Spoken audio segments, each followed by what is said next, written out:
জুব্বা লম্বা হতো না। তোমরা দুনিয়ার সবাই যখন ঘুমিয়েছিলে,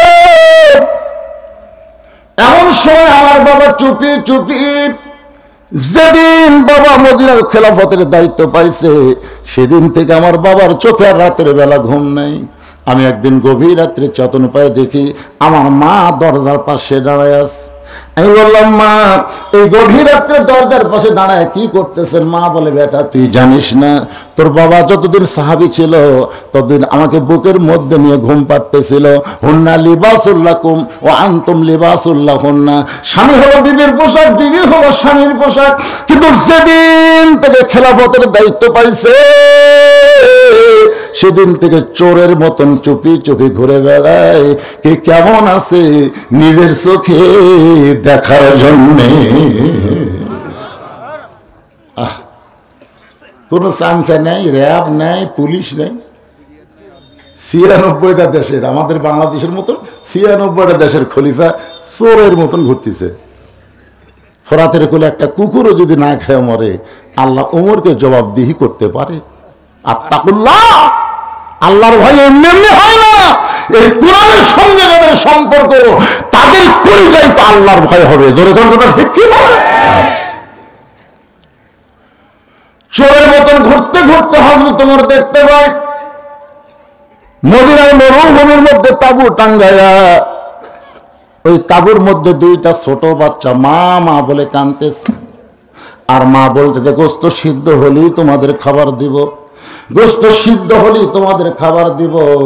ওমর ফারুক নেতা হয়ে চিন্তা করে, দুম্বার গোস্ত হলে বড় জোর ৮ ঘন্টা লাগবে, উটের গোস্ত হলে বড় জোর ১ ঘন্টা লাগতে পারবে। এত গভীর রাত হয়ে গেল, এখন পর্যন্ত গোস্ত সিদ্ধ হয় না। এটা কেমন মা? সন্তানের দয়া কি মার কলি যায় নাই? আস্তে আস্তে তাঁবুর কাছে গিয়ে বললেন, মা তোমার সন্তান ক্ষুধার জ্বালায় এমন করে কাঁদতেছে, তোমার কলিজায় কি দয়া না হয় না? এত গভীর রাত হয়ে গেল তারপরেও তোমার গোস্ত সিদ্ধ হয় না। মেয়েটা বলে, পথিক আমার বাড়ি হলো ইয়ামিন দেশ, আমি শুনতে পাইলাম মদিনার খলিফা ওমর অত্যন্ত ভালো মানুষ। আমার 2টা 3 বাচ্চাকে নিয়ে বিকেল বেলা ওমরের দরবারে যাওয়ার চাইছিলাম, কিন্তু এত মানুষের ভিড়, আমি মহিলা ভিড় ঠেলে ওমরের কাছে কেমনে যাব? আগামীকাল সকালবেলা যাওয়ার নিয়ত করে এই গভীর রাত্রে মরুভূমির মধ্যে তাঁবু টাঙ্গায়া আমার 2টা বাচ্চাকে কোলের মধ্যে নিয়ে ঘুমাবার চাই, কিন্তু 2টা বাচ্চার পেটে এত খিদা, এই ক্ষুধার জ্বালায় ওরা যখন বারবার কান্দে, ওদের সান্ত্বনা দেওয়ার জন্য আমি পাতিলে পাথর আর পানি দিয়ে নিচে আগুন জ্বালা বলতেছি, বাবা গোস্ত সিদ্ধ হলে তোমাদের খাবার দিব, কিন্তু আমার পাথর তো আর সিদ্ধ হবে না। মনে করেছিলাম সান্ত্বনার মানে শুনতে শুনতে সন্তান 2টা ঘুমায় যাবে, কিন্তু এদের পেটে এত খিদা, আমার মনে হয় আগামীকাল পর্যন্ত আমার সন্তান 2টার বাঁচবে না। আত্তাকুল্লাহ কারে কয় রে মুসলমান? আল্লাহর ভয় কারে কয়? হযরত ওমর বললেন, মা তুমি একটু ধৈর্য ধরো, মা তুমি আসল জায়গায় যেন বিচার দিও না, তুমি একটু ধৈর্য ধরো। আসল জায়গা মানে কোন জায়গা? আল্লাহ। সাইদি হুজুর যখন হত্যা হলো তখন বাংলার মুসলমান কি করবি? আমাকে বললো, হুজুর আমরা আজকে আসল জায়গায় বিচার দেবো। আমি বললাম, চলো। আমরা সবাই একত্র হয়ে কান্নাকাটি করে আসল জায়গায় বিচার দিলাম। আল্লাহ কোরআনের ময়দানে এত দোয়া করেছে, কোরআনের পাখিকে হেফাজত কর, কোরআনের পাখিকে সুস্থ রাখো। সেই কোরআনের পাখি জেলখানা থেকে যখন হাসপাতালে যাচ্ছে, গাড়ি থেকে একটা হাসি দে, সে হাসি দেওয়া মানুষটা হাসপাতালে গেল, আর সেই মানুষটাকে পরিকল্পনা করে হত্যা করলো। আল্লাহ আমাদের করার কিছু নেই। আল্লাহ আল্লাহ আমরা তোমার কাছে বিচার দিলাম। মানুষের চোখের পানির বিচার আল্লাহ দেখেছে। আহা, আজকে ফিলিস্তিনের শিশু বাচ্চাদের চোখের পানি আল্লাহ কবুল করেছে বলেই তো আমেরিকায় আগুন দিয়ে পুড়ে ছাই করে দিচ্ছে। তোর কথা ঠিক কি? সেজন্য ভাইজান আসল জায়গায় আত্তাকুল্লাহ যখন অর্জন হবে তখন প্রত্যেকটা ভালো মানুষ নেতারা আসল জায়গার কথা চিন্তা করবে। ওমর ফারুক বললেন, না দিও না। এক দৌড়ে চলে গেলেন বাইতুল মালের দরজায়। আসলাম দরজা খুলে দে, বড় একটা খাবার বস্তা আমার মাথায় যত্ন করে তুলে দে। আসলাম বলতেছে, আমিরুল মুমিনিন, কোথায় বস্তা নেওয়া লাগবে আমার হুকুম দেন, আমি নিয়ে যাব। আপনি হলেন খলিফা, আমি হলাম চাকর।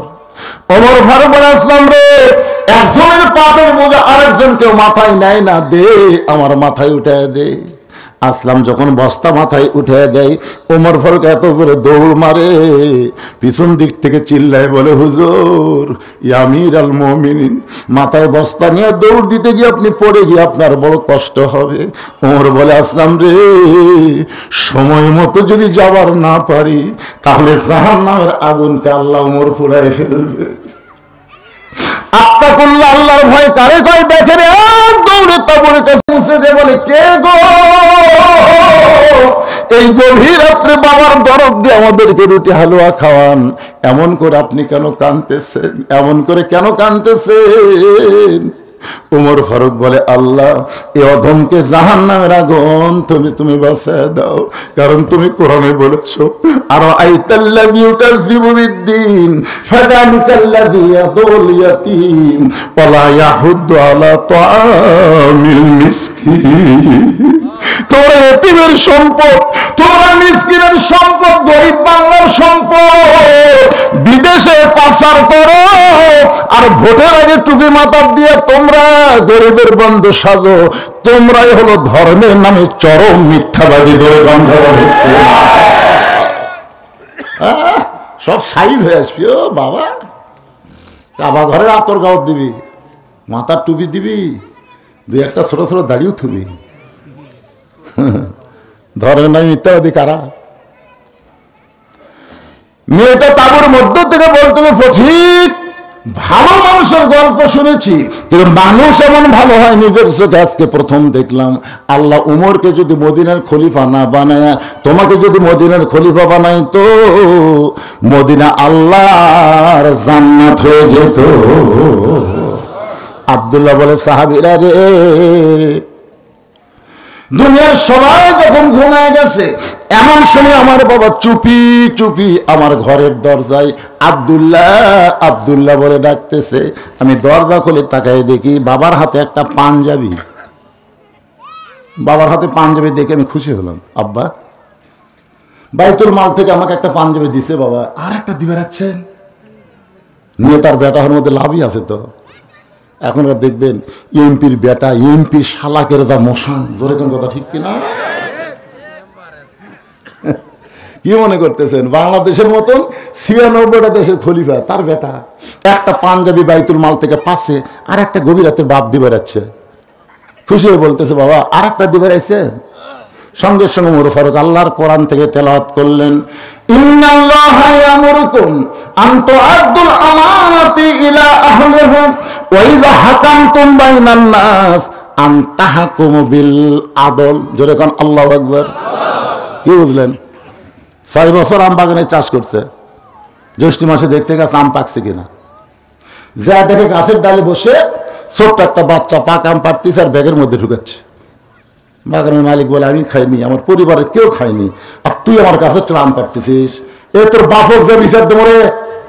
ছেলে খালি মুসকি মুসকি হাসে। বাগানের মালিক বলে, হাসিস কেন? বলে, আমার বাপক কোথায় খুঁজ বেড়ে যাবেন, আমার আব্বাও আর এক গাছ চলছে, ওই যে দেখে পাচ্ছেন না, ওই। বাগানের মালিক কয়, সর্বনাশ, বিচার দেবো কার কাছে? বেটাও চোর, বাপও চোর। আল্লাহর কোরআন দিয়ে যতদিন বাংলাদেশ না চলবে ততদিন বিচার দেওয়ার জায়গা থাকবে না। মেম্বারও চোর, এমপিও চোর, প্রধানমন্ত্রীও চোর, চোরে চোর। কি কয়?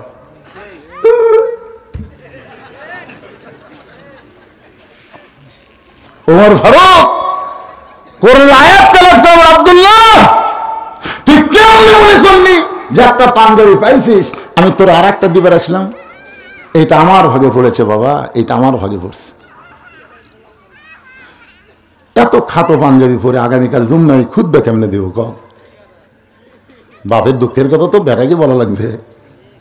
আব্দুল্লাহ বলে, বাবা আমি কি করব? বলে, তোরটা আমাকে দিয়ে দে, তোরটা আমাকে একটু দান করে দে। আব্দুল্লাহ বলে আমি আমার এই পাঞ্জাবিটা বাবাকে দিয়ে বাবার পিছনে পিছনে রওনা দিলাম। দেখি বাবা ঘরের মধ্যে ঢুকে তার পাঞ্জাবি আমার পাঞ্জাবি একত্র করে লম্বা জুব্বা বানায়া সেই জুব্বা পরে বাবা আজকে খুতবা দেয়। এখন বলো বাবার খুতবা শোনা যায় কিনা যায়? সমস্ত সাহাবীরা চিল্লায় বলে আল্লাহর কোরআন দিয়ে যখন দুনিয়া চলবে মুসলমান এমন ভালো মানুষকে নেতা হিসাবে দেখতে বলে। এই যে ছোট ছোট বাচ্চারা দৌড়াদৌড়ি করতেছে, দেখছেন? আপনারা বলেন তো, এই যে বাচ্চাগুলো দৌড়াদৌড়ি করতেছে, চিল্লাচিল্লি করতেছে, দোষ কার? সরাসরি একজন কাছে মার। আসলেই বাবা, আসলে খোঁজলা দেখেন অধিকাংশ হলো সিজার করা, অধিকাংশ। আমার দাদি আমার কি বলেছে জানেন?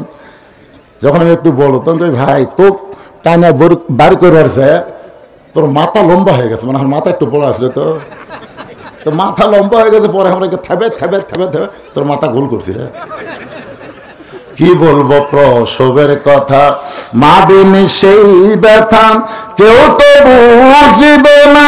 মাজন ঠেকিয়া সন্তানের দায়, অকালে মা মারা যায়, কেন সে মায়ের ভক্তি করবা না?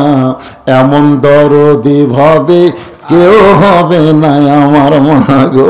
আল্লাহ হাসরের ময়দানে বলবে যারা সিজার করা মা এরকে পায়ের তলে জান্নাত নেই। সিজার করার করে পায়ের তলে জান্নাত নেই, কারণ কোনো কষ্টই তো নয়। ইঞ্জেকশন মেরে অবশ করে পেট কেটে দেখে ঘুমি ভাঙ্গেনি, কারণ 2 দিন পরেই নর্মালে হবে, প্রত্যেকটা বাচ্চাই নর্মালে হবে। আমি আমার এলাকার যত বড় ডাক্তার তাদের সাথে আমার যোগাযোগ করে বলছি, কে ভাই খবর কি? আপনি গোটা বাংলাদেশ খুঁজে দেখবেন হুজুর ডাক্তারের বইয়ের কোনোদিন সিজার লাগে না। কোনো ডাক্তার কোনো বউরে সিজার করে না, কারণ ডাক্তার জানে সিজার করলে সন্তানের ক্ষতি, মায়ের ক্ষতি। আর একটা হলো কোনো মৌলবীর বাড়িতে আমি কোনোদিন মিলাদ দেখিনি। হ্যাঁ, মৌলানার মানুষের বাড়িতে মিলাদ পড়ায়, কিন্তু নিজের বাড়িতে হয় না। আর একটা আমি খেয়াল করে দেখছি যে পীরের বউ কোনোদিন মুরিদ হয়নি, কারণ পীরের বউ জানে আমার পীর সাহেব মাঝে মধ্যে মুরিদের বইয়ের দিকে চোখ মারে, এই লুচ্চার হাতত কে মুরিদ হবি। কয়টা জিনিস করলাম, একটা হলো ডাক্তারের বইয়ের সিজার লাগে না, মৌলবীর বাড়িতে মিলাদ হয় না, পীরের বউ মুরিদ হয় না। এখন পেট কেটে দেখে ঘুমই ভাঙেনি, তখন ওই পাও ধরে বাড়ি করে এরকম একটা ঘুরেন দেয় আমার দিকে, যেই ঘুরেন দেয় তখন ওই বাচ্চা করে কান্দে, মাথার ঝাঁকি খায়। এখন মোবাইল ছাড়া ভাত খায় না, মোবাইল না দিলে কান্না থামে না, জোরে কথা কান্না কেন? এই মালগুলাই তো রাস্তায় ঘুরতেছে এত রাত্রে।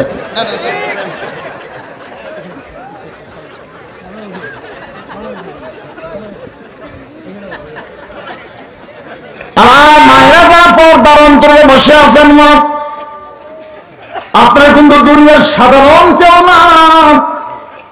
মায়ের যে কত দাম, মেয়ের যে কত দাম, নারীর যে কত দাম, সেইটাও আল্লাহ কোরআনে বলে দিয়েছে।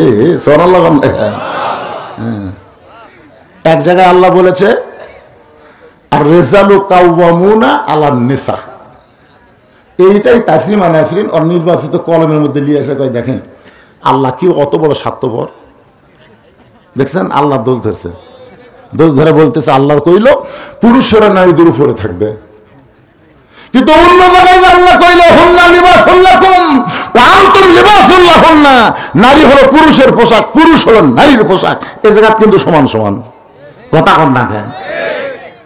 আর যখন রাসূল বলল মায়ের পায়ের তলে সন্তানের জান্নাত, তখন নারী যদি মা হয় তাহলে বাবার চাইতে মায়ের দাম অনেক বেশি। আর সেই নারীকেও ওরা বুঝাচ্ছে কোরআনের দল যদি ক্ষমতা যায় তোর কার মার্কেট করা যাবি না, আর বাড়িতে ভাড়া দিবি তাই সেই। আর শালাই বেয়ান আমাদের বুঝাচ্ছে ফজর নামাজ কি ঠান্ডা হয় দেখছো, ওরা যদি ক্ষমতা যায় নামাজ করে জোর করে পড়াবি, না পড়লে পাশার উপর বেড়াবি। তাছাড়া জুয়ানি বলতে কেড়ে পাগলা এই খেলার পারবি, কোরআনের দল ক্ষমতা গেলে বন্ধ হয়ে যাবি। এইরকম করে আমাদের বগুড়া বুঝাচ্ছে, বুঝতেছেন না? তোরা যতই বুঝা পাগলা, কয়েকদিন আগে আমার এলাকার যত হিন্দু, আমার এলাকার সব হিন্দু আমার মাদ্রাসাতে যাচ্ছে। কে রে আমার মাদ্রাসাতে হিন্দুরা আসলো কি জন্য? আমি কি হিন্দুদের বিরুদ্ধে কিছু করলাম নাকি? তো সিসি ক্যামেরা দেখলাম না, ওরকে ভাব ভালো, হাসতেছে। আস্তে আস্তে নেমে বললাম কি খবর, সালাম দেখায়, হুজুর আমরা আপনি দলত ভর্তি হব। আমি বললাম পাগলা আমি কোন দল করেছি জানিস? হুজুর সেই দলে ভর্তি হব। আমরা হিন্দু হচ্ছি কি হচ্ছি হুজুর, কিন্তু আমরা জানি আল্লাহর কোরআন যখন বাংলাদেশে চালু হবে প্রত্যেকটা মানুষ সমান অধিকার পাবে। জোরে খান সুবহানাল্লাহ। একটা হিন্দুরা পর্যন্ত এই কোরআনের কথা বুঝলো, আর শালা একটা নেতা কইল ইসলামের রাজনীতি নেই। তুই কোন নেতারা? চালায় মহাসচিব।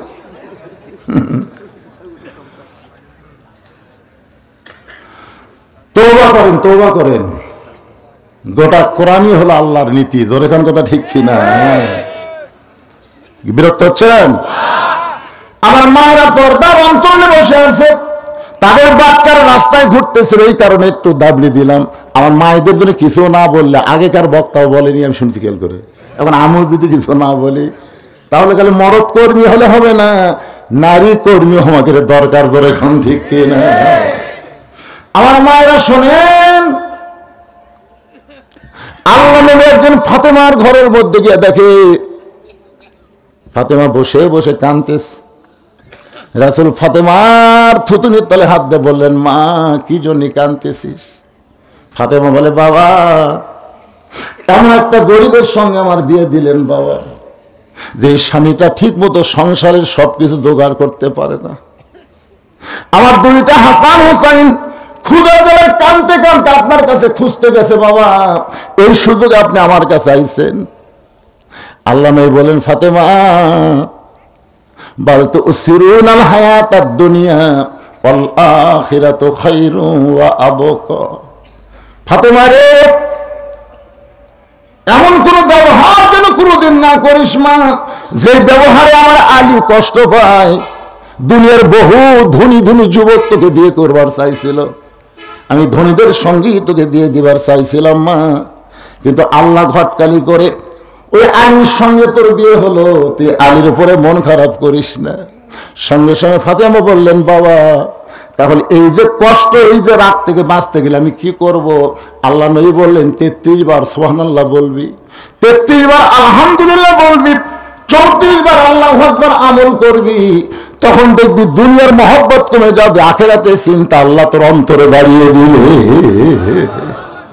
পরের দিন আবার নবী ফাতেমার কাছে গিয়ে বললেন, ও ফাতেমা তুই কি কখনো মনে করিস তোর বাবা আল্লাহর নবী বলে আল্লাহ তোকে জান্নাত দিবে? এই কথা কি তোর কখনো মনে হয়? ফাতেমা বলে, বাবা বারবার আমার মনে হয় আমার বাবা বিশ্ব নবী, আমার বাবা নবীদের নবী, সেই নবী মেয়ে হওয়ার কারণে আল্লাহ আমাকে জান্নাত দেবে। রাসূল বলেন, ফাতেমা এই কথা খবরদার আর কোনোদিন মনে করবি না। জান্নাতে যদি যাবার চাস না, তাহলে জান্নাতের আমল করে তোকে জান্নাতে যেতে হবে। ফাতেমা বলে, বাবা জান্নাতের আমল কি আপনি বলেন? রাসূল বললেন, ফাতেমা মাত্র 4টা আমল করলে আল্লাহ 8টা জান্নাতের দরজা খুলে দিবে। 1 নম্বর আমল হচ্ছে পর্দা, 1 নম্বর আমল হচ্ছে পর্দা, 2 নম্বর স্বামীর কথা মতো চলা, 3 নম্বর হলো নামাজ, 4 নম্বর হলো রমজান মাসে রোজা। এটা হাদিসে দেখবেন, 1 নম্বর নামাজ, 2 নম্বর রোজা, 3 নম্বর সতীত্বের হেফাজত পর্দা, 4 নম্বর হলো স্বামীর কথা মতো চলা। কিন্তু হাদিস গবেষণা করে আমি বুঝতে পারলাম, মেয়েরা যতই আমল করুক কবুল হবে না যতক্ষণ তারা পর্দার ভিতরে না থাকবে। ধরে কোন ঠিক না? যত আমল করুক আমার মায়েরা, কোন আমল আল্লাহর দরবারে কবুল হবে না যতক্ষণ পর্দার ভিতরে না থাকবে। এই জন্য আল্লাহ কোরআনে বলেছেন, অকরনা ফি বুয়ুতিকুন্না ওয়ালা তাবাররুজনা তাবাররুজাল জাহিলিয়াতিল উলা। মায়েরা একটু মনোযোগ দিয়ে শোনেন মা, আমি আবার আত্তাকুল্লাহ হাত পাতোকাতে এর উপর ফিরে আসবো। আপনার কি বিরক্ত হচ্ছেন? সঙ্গে সঙ্গে ফাতেমা বললেন, বাবা তাহলে মেয়েদের 4টা আমলের মধ্যে গুরুত্বপূর্ণ কোনটা? আল্লাহ রাসূল বললেন পর্দা। সঙ্গে সঙ্গে ফাতেমার কাছে একটা ওড়না ছিল, এই ওড়নাটা নবীর সামনে এভাবে মাথায় দিয়ে বললেন, বাবা এই মুহূর্ত থেকে আমি পর্দার ভিতরে ঢুকে গেলাম, পর্দা করা শুরু করলাম না, পর্দার ভিতরে ঢুকে গেলাম। জি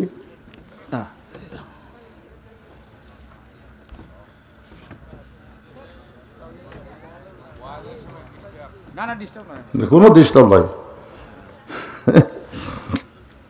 পর্দার ভিতরে কি হলো? আপনাদের বউগুলা ঢুকবে না? আমার এলাকার একজন মেয়ে মানুষ ইমাম রোড দাঁড়াচ্ছে, তো যতগুলো পুরুষ মানুষ দেখতেছে সবার হাত ধরে কয় ভাই আমাকে ভোট দিবি। প্রত্যেকটা মরদের হাত ধরে আমাকে ধরবার চাইছিল, সে ভয় দূর, মানে আমাকে ভোট চাইনি, আমাকে দোয়া চাইনি। তাই আমার স্বামী যা বললাম, কে ভাই আপনার বউ যদি মরে আপনি কয় কাপড় দিবেন? তখন বলতে যে হুজুর আপনি একটা আলেম মানুষ, আপনি জানেন না মেয়ে মানুষ মরলে 5 কাপড় দেয়, তোমার বউ মরলে 5 কাপড় দেবো। বাঁচিয়ে থাকতে যত মরদের হাত ধরতেছে, 5 কাপড়কে 500 কাপড় দিলেও তো কাম হবে না, কারণ পর্দা তো বাঁচা অবস্থায়, মরার পর তো কোনো পর্দা নাই, কথা বল না কেন? আর আমাদের বাংলাদেশে মরে গেলে 5 কাপড়, আবার খাটনি চাদর দিয়ে ঢাকা থো। অনেকে ফতুয়া দেবে মেয়েদের লাশ দেখা জায়েজ নেই, মেয়ে জেতা দেখা জায়েজ, কিন্তু লাশ দেখা জায়েজ নেই। এখন চাদর দিয়ে ঢাকা ধরছে, ফেরেশতা এসে বলতেছে আল্লাহ এই মেয়ে যখন জীবিত আসলো গোটা দক্ষিণ মহেশপুর সবাই চিনে, তো মরে গেলে 5 কাপড় আবার খাটনি চাদর দিয়ে ঢাকার কারণ কি?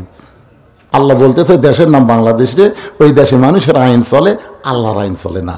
যেদিন থেকে আল্লাহর আইন চলবে, মরার সময় যেটা শুরু হচ্ছে, মরার পর ওটা জীবিত অবস্থায় চালু হবে। যেরকম কথা বল না,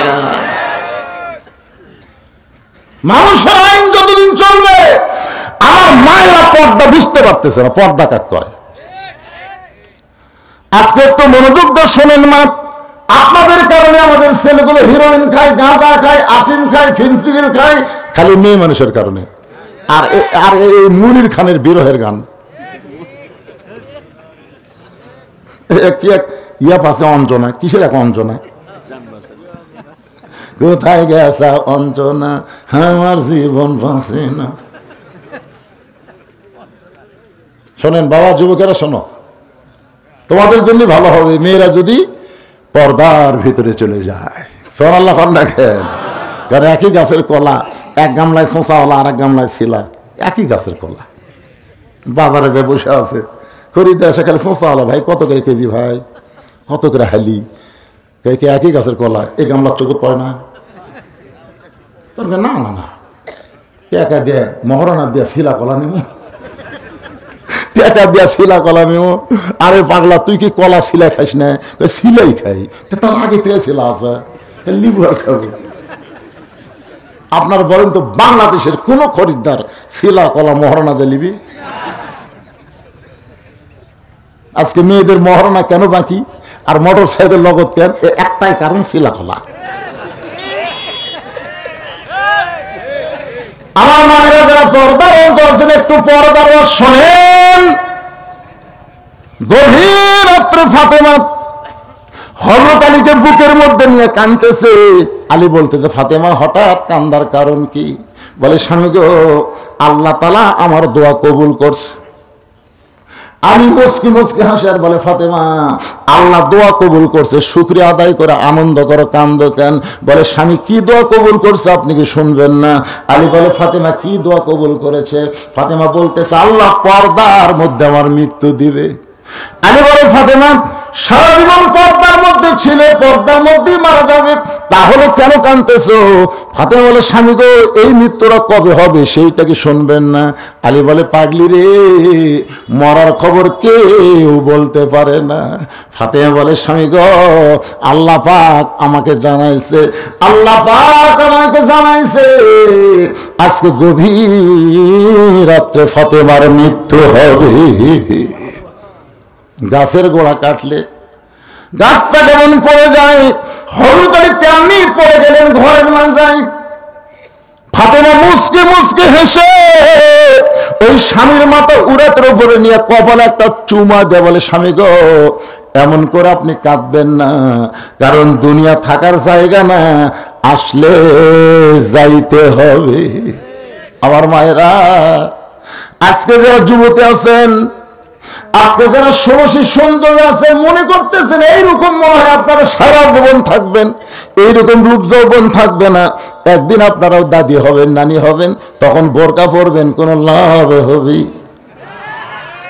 50 বছর আমের গাছের গোড়াত কেউ যদি বেড়া দেয়, কে ভাই কি জন্য বেড়া দিচ্ছে? গরু ছাগল যদি খায় ভাই সতর্ক থাকা ভালো। মানুষ কয় পাগলা, গরু ছাগল তো ওই গাছের দিকে ঘৃণা করে তাকাবি না রে।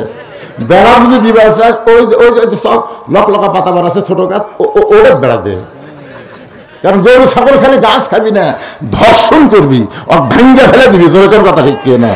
আমি মা বোনদের জন্য বলবো, বোরকা যদি করতে চান, পর্দা যদি করতে চান, ওই বুড়ো বয়সে বোরকা করে কোনো লাভ হবে না। যুবতী অবস্থায় আপনার চেহারা সব কিছু পুরুষের কাছ থেকে আড়াল করে রাখতে হবে। বোরকাতে পড়বি না তা কিন্তু না, পড়বি বুড়ি হলে। আজকে গভীর রাত্রে আমার মৃত্যু হবে, আমি মরে গেলে আমার 3টা চাওয়া আপনাকে পুরা করা লাগবে। 3টা চাওয়া। আলী কান্দার বলে, ফাতেমা দুনিয়ার জীবনে গরিব ছিলাম বলে তুমি কোনো কিছুই আমার কাছে চাও নাই। দুনিয়ার জীবনে গরিব ছিলাম বলে কোনো কিছু আমার কাছে চাও নাই। আজকে গভীর রাতে মৃত্যুবরণ করবা, তুমি কি চাইবা? বলে 1 নম্বর চাওয়া হলো রাতের অন্ধকারেই আমাকে দাফন করা লাগবে। আমি রাতের অন্ধকারে মৃত্যুবরণ করব, আর দিনের বেলায় যদি আমার কবর দেন পর্দার খেলাফ হবে। দুনিয়ার মানুষ আমার কবর দেখে চিন্তা করে, ফাতেমা এতটুকু হয়তো লম্বা ছিল, ওগো স্বামী আমার কবরটা আপনি রাতের বেলায় গোপনে দিবেন। আমার 2 নম্বর চাওয়া হলো আমার জন্য কোনো জানাজার ব্যবস্থা করা লাগবে না, কারণ মেয়ে মানুষ কেমন ছিল এটা দুনিয়ার মানুষের কাছে জানা হারাম। কেউ যদি বলে আমার বউটা কেমন ছিল, জনগণ বলবি তুই জানিস। কে ভাই কি কর বলে না? আগে এটা আমাকে এলাকাতে আসছিল, মেয়ে মানুষের সামনে থাকে, মেয়েটা কেমন ছিল, তো মেয়েটা কেমন ছিল, ওর স্বামী মালটা কেমন ছিল। কথা বল না, যে মেয়ে যে বউ স্বামীর জন্য অন্য কেউ দেখাই যায় নাই, আপনাকে যদি বলে কেমন ছিল, তো জানা যাবে দোয়া। ফাতেমার জানে কোনো দোয়ার দরকার নাই।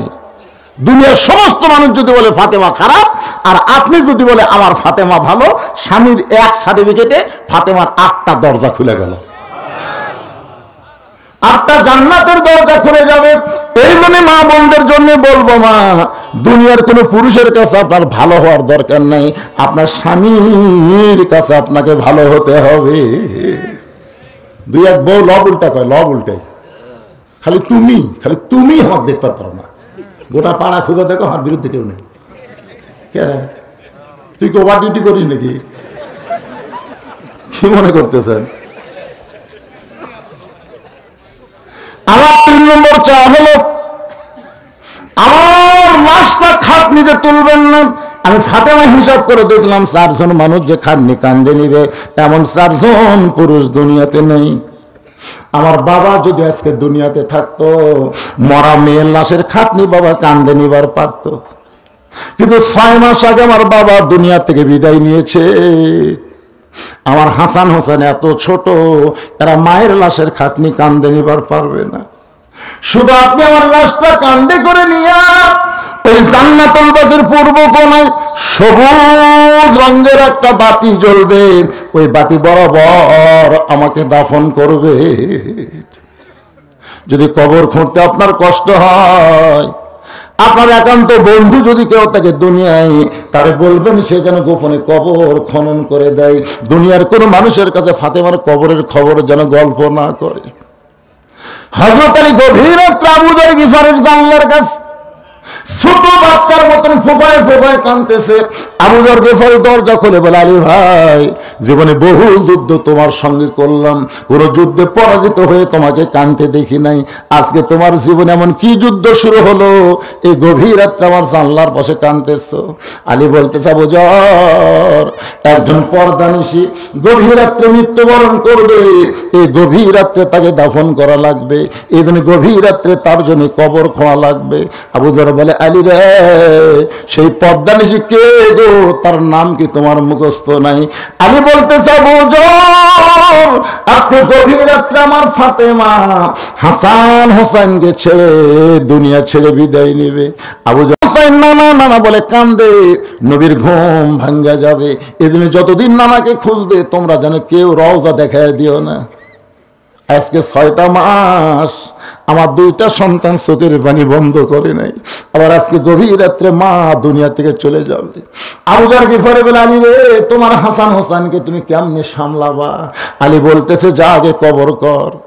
আবু যর গিফারি কোদাল নিয়ে জান্নাতুল বাকির পূর্ব কোনায় গিয়ে দেখে সবুজ রঙের একটা বাতি জ্বলতেছে, যেই বাতির কোনো আলো, যেই বাতির কোনো তার নাই, যেই বাতির কোনো সুইচ নাই, বিনা তার বিনা সুইচ আমার আল্লাহ তাআলা অটোমেটিক জ্বলায়া দিছে। আমল বিল আরকান, ইমানের সাহায্যে যদি আমল ঠিক করে তাহলে কবর আপনার অন্ধকার হবে না, ইমানের নূরে কবরকে আল্লাহ আলোকিত করে দিবে। সুবহানাল্লাহ বলেন না? কবরে দরজা জানলা কিছু নাই, তাই বলে আপনি কিছু লিয়ে যাননি, আপনি কবরে খালি খালি গেছেন। কিন্তু যেদিন ডাক পড়িবে কবর মাঝে যাইতে, জোগাড় কিছু করছো বন্ধু তার মাঝে বিছাইতে। খলিফা হারুনের দরবারে একটা পাগল মাঝে মধ্যে যাওয়া আসা করতো, কখনো হাসে কখনো কান্দে। পাগলের নাম হলো বাহাদুল পাগল। যেরকম কি পাগল? উজির নাজির একজন খলিফা হারুনের কাছে রিপোর্ট করছে যাবো না, এই পাগলা রাজ দরবার আসার কারণে রাজ দরবারের মর্যাদা নষ্ট হয়ে যাচ্ছে। কখনো হাসে কখনো কান্দে, এক দরবার থেকে বের করে দেন। খলিফা হারুন চিন্তা করলো পাগলকে তো আর জোর করে বের করা যাবে না। পাগলকে ডাক দিলেন, বাহলুল ভাই। বাহলুলকে আমার ভাই করে ডাকলো, কাছে যা বলে যাবো না, কি খবর? বলে ভাই আমার একটা কাম করে দেওয়া লাগবে। পারবে? বলে কি কাম? বলে আমার এই যে লাঠিটা আছে, এই লাঠিটা তোমাকে দিলাম, তোমার চাইতে বোকা মানুষ যদি কোথাও পাও তাহলে লাঠিটা তাকে দিয়ে দিও, তোমার চাইতে বোকা হওয়া লাগবে। বাহলুল পাগল লাঠি নিয়ে চলে গেছে, হাসতে হাসতে চলে গেছে। খলিফা হারুন বলতেছে জানো এ পাগল আর আসবে না। উজির নাজির মন্ত্রী বলে কেমনি বুঝলেন? বলে ওর চাইতে বোকা মানুষ খুঁজেও পাবি না, আসবার পারবি না। কারণ পাগলেরা কিন্তু সব জায়গায় বোকা নাই, এ জায়গা ঠিকই আছে। আসলে কয়েক বছর হয়ে গেল বাহলুল পাগলা রাজ দরবার আসে না। উজির নাজির মন্ত্রী বলে যাও না, আসলে আপনার জ্ঞানের তারিফ করতে হয়, কি ডোজ দেওয়া দিয়েছেন, আর আসে না। খলিফা হারুন দুর্বল হয়ে যখন বিছনাত পড়ে গেছে, ওই সময় বাহলুল পাগল লাঠি নিয়ে হাজির। খলিফা হারুন কয় কে রে, এতদিন লাঠি নিয়ে ঘুরতেছে, তোমার সাথে বোকা মানুষ পাওনি। বাহলুল পাগল বলে যাও না, আজকে পাওয়া যাবে। খলিফা হারুন বলে আমি আর তুমি ছাড়া ঘরে কেউ নাই, তাহলে আজকে বোকা কেমনে পাইবা? বাহলুল পাগল বলে যাবো না, আপনি যেখানে অবস্থান করতেছেন এই শহরের নাম কি? বলে বাগদাদ শহর। মনে করেন এখান থেকে 10 দিনের সফরে আপনি মক্কায় যাবেন, আপনি বলেন তো মক্কা নগরে 10 দিনের সফরে আপনি কেমনে যাবেন? খলিফা হারুন বলে বাগদাদ হলো আমার চীনা, মক্কা হলো আমার অচেনা। চীনা শহর থেকে অচেনা শহরে 10 দিনের সফরে যদি যাই তাহলে মাল সামানা জোগাড় করে আমাকে রওনা দেওয়া লাগবে, যে অচেনা শহরে আমার যেন কোনো বিপদ না হয়। বাহলুল পাগল বলে জাহাপনা, দুনিয়ার একটা শহর থেকে আর একটা শহরে 10 দিনের সফরে যদি মাল সামানা জোগাড় করে রওনা দেন তাহলে এখনই যদি আপনার মৃত্যু হয়, আখিরাতের বিশাল একটা জগতের সফর আপনার সামনে পড়ে আছে। ওই জগতের সফরের জন্য আপনি কতটুকু মাল সামানা জোগাড় করেছে। খলিফা হারুন কান্দে, এতদিন মনে করেছিলাম তুমি পাগল, কিন্তু আজকে দেখলাম তুমি পাগল না, আমরাই হলাম বোকা। বাহলুল পাগল বলে তাহলে আপনার লাঠি আপনি নেন। এই দুনিয়াতে আসার পরে মৃত্যুর সামনে আছে এটা জানার পরেও যারা কবরের পাথর জোগাড় করে না তারা হলো সব চাইতে বড় বোকা। এখন আমার সাথে যারা সামনে বসে আছেন আপনারা বোকা হবেন না চালাক হবেন? কারা কারা চালাক হবেন আল্লাহকে একটু হাত দেখান তো দেখি। কে কে হাত তোলেনি? আল্লাহ যায় হাত তোলেনি, বোকা করে দুনিয়াতে বেড়াতে। ভাই ঘুমাচ্ছেন নাকি? একটা হাত তোলার আমল চলতেছে, তোলেন। হাত তোলার একটা আমল চলতেছে, হাত নামান। যারা যারা হাত তুলেছেন যে আমরা বোকাবই, আমরা চালাক, তাহলে এখন পকেটে টাকা বার করেন না। এখন যেই টাকা দিবেন এটাই কবরের পাথেও। আর যদি আপনি টাকা না দেন আপনি বোকা হয়ে মরবেন। বার করেন, বার করেন, টাকা বার করেন। কারণ আমাকে কাগজ দিছে হুজুর, টাকা ওঠে। এবারে এই সব লোক হাত তুলছে, আপনাদের ব্যাগ কুটি টাকার বস্তা হয়ে যাবে রে। টাকা উঠবি না মানে পকেটে টাকা থাকবে, চালাক হয়ে টাকা বার করবেন। কারণ আজকে যেটা দান করবেন এটাই হবে আপনার কবরের পাথেও। যতটুকু শিখতে বলে, হ্যাঁ, এই জন্য যেটা পারবেন আল্লাহর রাস্তে। এখানে এমন কোন আল্লাহর বান্দা আছে, হুজুর আমার বাপ মা মারা গেছে, বাপ মা রুহের মাগফিরাতে আমি 500 টাকা দান করব, আমি 1000 টাকা দান করব, আমি 2000 টাকা দান করবো, এরকম যদি কেউ থাকেন তাহলে এটা এজে এসে আমাকে দিতে পারেন। আমার ব্যাগের মধ্যে সবার আদায় হবে, 10, 20, 50, 100 যাই যা পারেন। ব্যাগ আলাদা আছে, কোথায় যাও বাবা, যাও, সবার কাছে যাবেন, সবাই দিবেন। আপনাদের মধ্যে সিয়ারে যারা বসে আছেন 500, 1000, 2000 যদি পারেন। আমার বাবার জন্য একটু দোয়া করেন, গত মাসের ডিসেম্বরে মারা গেছে ইনশাআল্লাহ। গত ডিসেম্বরে বাবা মারা গেছে, বাবার রুহের মাগফিরাতে 500 টাকা দান করলো। আমরা দোয়া করি আল্লাহ বাবার কবরকে জান্নাতের টুকরা বানায় দেন, জোরে বলে আমিন। বাপমার জন্য দান করেছে 500 টাকা, আল্লাহ বাপমার কবরকে জান্নাতের টুকরা বানায় দেন। আল্লাহ একজনও উঠবেন না, একজনও টাকা যদি আপনি না দেন বসে থাকেন, বসে থাকেন। হাত্তা তুকাতিহি ওয়ালা তামুতুন্না ইল্লা ওয়া আনতুম মুসলিমুন। আমরা শুনবো না ভাইজান, শুনবো না? আত্মাকুল্লার উপর চলতেছে, একটু মনোযোগ দিয়ে সবাই খেয়াল করবেন। আমার মায়েরা যারা পর্দার অন্তর আছেন গো মা, আপনাদের কাছে যদি আদায় করতে যায়, মহিলারা আদায় করবে, মহিলাদের কাছে আপনারা আল্লাহর রাস্তে দান করবেন। দেন, সবাই ব্যাগের মধ্যে দেন না কেন, পকেট থেকে বার করেন বাবা, যাই যা পারেন আল্লাহর রাস্তে দিয়ে দেন। কিঞ্চিত হলেও দেন, বঞ্চিত করেন না। মনে করবেন আপনার জীবনের শেষ দান, আর হয়তো দান করার সুযোগ নাও হতে পারে। এরকম হয়তো হয় না? আপনি কি জানেন যে আগামীকাল পর্যন্ত বেঁচে থাকবেন? কোনো গ্যারান্টি নেই। আজকে জীবনের শেষ মাহফিল হতে পারে, আজকে জীবনের শেষ দান হতে পারে, কেউ জানি না রে ভাই। জান, এই জন্যই আমরা অনেক সময় অলসতা করি। দেন, পকেটে যেটা আছে সেটাই দেন, দেন আল্লাহর রাস্তায় দিয়ে দেন। আর জিকির করেন লা ইলাহা ইল্লাল্লাহ। ওটা আশা করবেন না, আপনাদের কাছে ব্যাগ যাবে। আর যারা নগদে কিছু এখানে দিবেন 500, 1000, তারা আল্লাহর রাস্তায় এখানে আসেন, তেজে আসেন। যারা দিবেন, দেওয়া কি শেষ করছে নাকি? এই মসজিদ কমিটির সভাপতিকে দিছে, মসজিদ কমিটির সভাপতিকে, সভাপতি ঢাকায়। আপনি কোন পদে আছেন?